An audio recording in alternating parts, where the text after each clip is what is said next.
we're always big proponents of your brand and developing your brand and advertising your brand. So working with your agency or partners to figure out what your brand is if you don't have one, or how to get that message out clearer. But simple steps. So looking at your website, I have a lot of dealers that, we have moved away from the 6 incentive rotator slides on the homepage, going through all of the offers.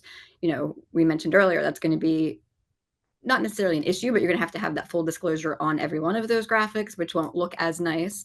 But an easy way around that is to just do an evergreen, a retail ready that brands to your store, or if you're doing an event for the month, a monthly event that says view specials, and then we can take them to that specials page where you can actually have all of those incentive offers listed out with disclaimers there on that page. That'll be easier to digest, easier to read for a consumer. So you can still have all those things. It's just how you approach it. How can we simplify, push your brand, get people to where they need to go, instead of trying to lump a bunch of different offers into tiny graphics with all these disclaimers. It's just too much information.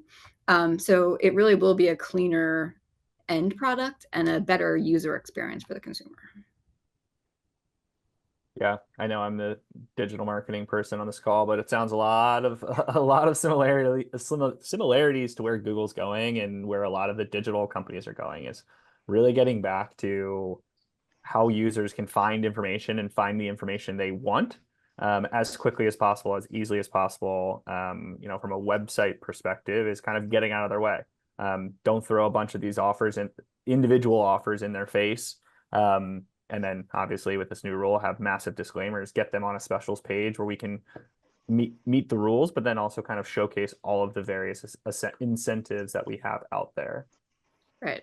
Because also if you're using your, manufacturer incentives or your OEM incentives for the month, they might be very similar to your competitors. So, you want to be pushing what makes you different to begin with. Do you do free oil changes with the purchase of a car, free state inspections, whatever that might be? Yeah, can we talk about some of those ways that dealers can kind of think of themselves somewhat differently? I don't want this to be necessarily a creative kickoff meeting, but I think getting some ideas and kind of having those concepts. I know a lot of times I've been on some of these kickoff calls, and dealers will kind of be like, yeah, we do X, Y, and Z. We offer a lifetime oil change discount, whatever it could be. And they don't even think about that Right. as one of those USPs or something that actually brings value because they've done it forever. So can you guys kind of walk us through how dealers can start thinking about what they do and how that's different and helps them stand out? One way I could think of that they could approach this is start getting the customers involved in the buying process a little bit sooner. Everything's about pushing them to the specials, pushing them to the inventory.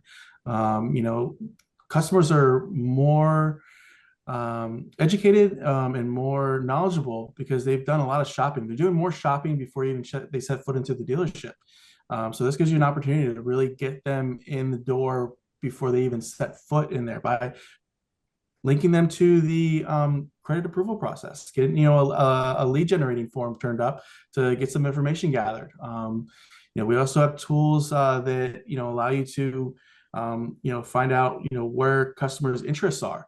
As you do a deep dive into some of the data, that gives you an idea that you can start helping guide them into the buying process in different ways.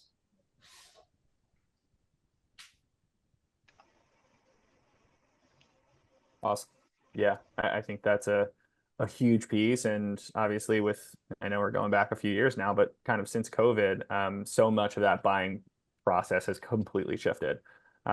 We have unique perspective with some of our technology that we're able to see how that buying journey and that sales process has lengthened, which is super interesting. And I think to Joe's point, that shopping process takes so much longer. So how are we kind of staying in front of our consumers, one, compliantly, but also convincing them that, our dealers are the ones they should be buying a vehicle from because they're continuing to provide that kind of lifetime customer value?